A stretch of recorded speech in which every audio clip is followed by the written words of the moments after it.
अब है प्रदोष व्रत की कथा। एक नगर में 3 मित्र रहते थे। शुक्र प्रदोष की कथा है ये। शुक्र प्रदोष। एक नगर में 3 मित्र रहते थे, राजकुमार, ब्राह्मण कुमार और तीसरा धनिक पुत्र। राजकुमार और ब्राह्मण कुमार विवाहित थे। धनिक पुत्र का भी विवाह हो गया था, लेकिन गौना शेष था।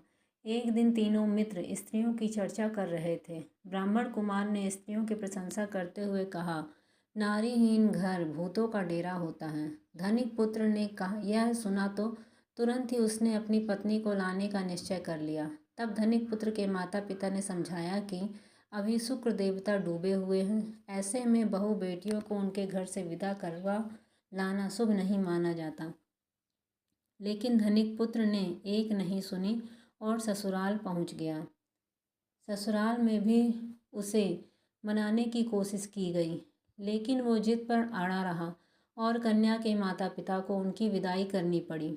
विदाई के बाद पति पत्नी शहर से निकले ही थे कि बैलगाड़ी का पहिया निकल गया और बैल की टांग टूट गई।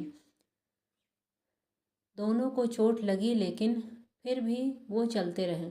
कुछ दूर जाने पर उनका पाला डाकुओं से पड़ा, जो उनका धन लूट कर ले गए। दोनों घर पहुँचे। वहाँ धनिक पुत्र को सांप ने डस लिया। उसके पिता ने वैद्य को बुलाया तो वैद्य ने बताया कि वो 3 दिन में मर जाएगा।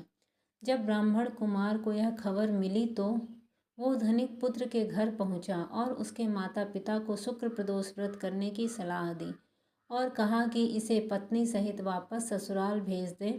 धनिक ने ब्राह्मण कुमार की बात मानी और ससुराल पहुँच गया, जहाँ उसकी हालत ठीक हो गई। यानी शुक्र प्रदोष के महात्म्य से सभी घोर कष्ट दूर हो गए।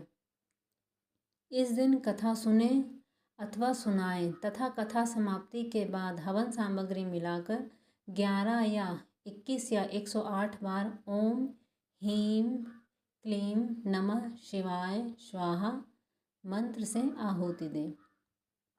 दोबारा बोल देती हूँ। ओम ह्रीं क्लीं नमः शिवाय स्वाहा मंत्र से आहुति दें। उसके बाद शिव जी की आरती तथा प्रसाद वितरित करें। उसके बाद भोजन करें। कहा जाता है कि शुक्रवार को प्रदोष व्रत सौभाग्य और दाम्पत्य जीवन में सुख समृद्धि भर देता है। यही कारण है कि आज के प्रदोष व्रत का काफ़ी खास माना जा रहा है। शुक्रवार के दिन पड़ने वाले इस प्रदोष व्रत से सुख समृद्धि मिलती है। बोलो हर हर महादेव, शिव शंभू की जय। यदि आपको मेरे द्वारा पढ़ी गई कथा, सुनाई गई कथा पसंद आती है तो आप प्लीज़ इसे लाइक भी कर दिया करिए और शेयर भी करिए ताकि दूसरों तक पहुँचे, और सब्सक्राइब तो कर ही दीजिए ताकि मैं आगे जो भी कथा सुनाऊंगी, जो भी जानकारी दूंगी वो आप तक पहुँच सके सही समय पे। ओम नमः शिवाय। धन्यवाद।